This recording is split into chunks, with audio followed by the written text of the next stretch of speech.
السلام عليكم ورحمة الله وبركاته. النهارده إن شاء الله اليوم 150 في عمر الفراخ بتاعتنا للبلدي والهجين والفراخ البياض. طبعا يا جماعة بسم الله ما شاء الله يعني احنا خففنا بقى العدد. امبارح خدت 3 ديوك، فاضل عندي كده 4 ديوك لسه برضو ان شاء الله فترة كده كمان، وناخد كمان ديكين. يعني ما شاء الله ال3 ديوك اللي انا اخدتهم حلوين خالص ما شاء الله عليهم، بالنسبه للتربيه اليومين دول، وبالنسبه للاكل، وكمان بالنسبه للحجم لعمرهم كويسين خالص. يعني الديوك داخله على 2 كيلو بسم الله ما شاء الله. كانوا جمال خالص وريتهم لكم في اخر الفيديو اللي فات. فاضل بقى عندي كده 4 ديوك اللهم بارك. هنسيب منهم 2 وناخد 2 بس مش واخداهم دلوقتي، هنسيبهم بقى شويه كده لما حجمهم يبقى معايا كويس خالص. وعندي برضو فرخه هجيبي لو مش هتبيض ان شاء الله هناخدها. مش عارفه فرخه ولا 2 هجين ماشي ان شاء الله. لو مش هتبيض هناخدها كمان نذبحها، ونسيب بقى اللي بشروا بجد، يعني اللي بيبيضوا مش اللي لسه هيبيضوا. اللي بيبيضوا هم اللي هيستنوا معايا ويكملوا معايا.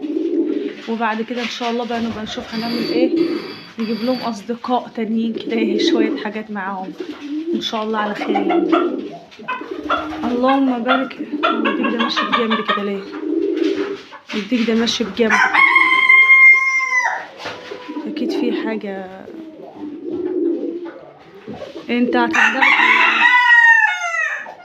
ماشي بجنبي كده مش عارفه في حاجه ممكن تكون فتله ولا حاجه لفه عليه على جناحه. تعالى لي الناحيه دي بس نشوف فيك ولو عاوز تندبح نذبحوك مفيش مشكله يعني، لسه مخلصناش.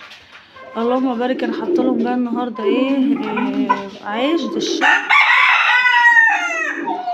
وحطيت لهم فضلات الاكل اللي كانت موجوده عندي في البيت. كنت عامله امبارح حاجات كتيره بليمون. كان في طبعا سمك، وكان في بعدها بيوم عملت صلصه وكذا حاجه كده مع بعضها، وكلها كانوا محتاجين ليمون. فجايبه لهم كميه قشر ليمون فظيعه. ساعات بغليه بعد ما بعصره يعني للاكل، واحط لهم في الميه. ساعات بحط لهم بحاله كده ينقنقوا فيه كده، ولما ينشف بشيله من عنده. اللهم صل على سيدنا محمد.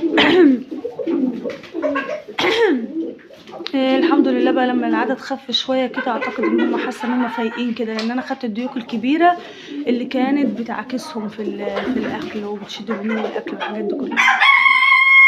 تحس ان الفراخ فايقه معايا كده. ولسه ان شاء الله لما ناخد لي كمان ديكين ولا حاجه، الديكين اللي هيتفضلوا هنقصقصهم، هنقص الريش بتاعهم ونسيبهم.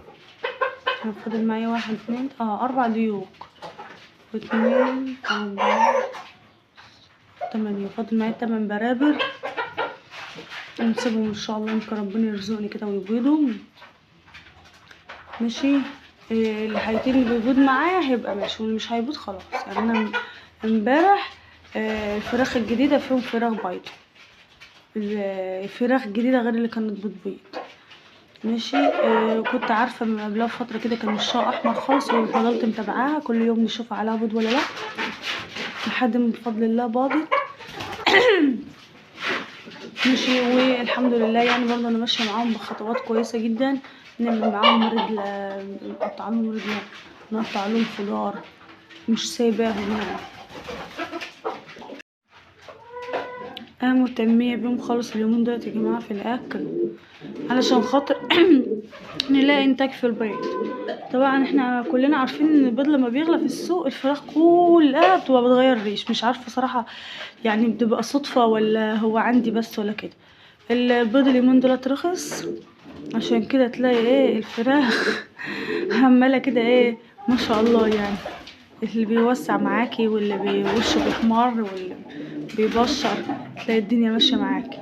عارفه بقى لو البيض فضل غالي الفراخ مش هتبيض، هي هتبقى عندك الفراخ اللي بتبيض هي مفيش حاجه جديده هتبيض.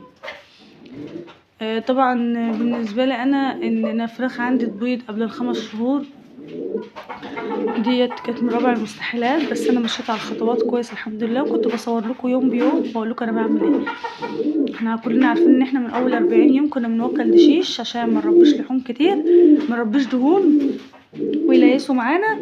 وبعد كده جبنا خضار، كنا بنقطع خضار على طول. وبعد كده كنا بنحط زعتر على توم مرتين في الاسبوع وماشيين بيه لحد دلوقتي. طبعا بصورهولكوا على طول، مش هرجع اصوره بقى، يعني انا صورته كتير صراحه، مش هرجع اصوره كل شويه عشان انا مش بحب يجيلكوا ملل كده. فالحمد لله مشينا معاهم خطوات كويسه خالص، والحمد لله جابت معاهم نتيجه. مفيش حاجه عملناها ما جابتش معاهم يعني ما جابتش معاهم نتيجه بفضل الله طبعا. يا رب بقى الفيديو بتاع النهارده يكون عجبكم. ما تنسونيش في اللايك والشير وتشتركوا في القناه. والسلام عليكم ورحمه الله وبركاته.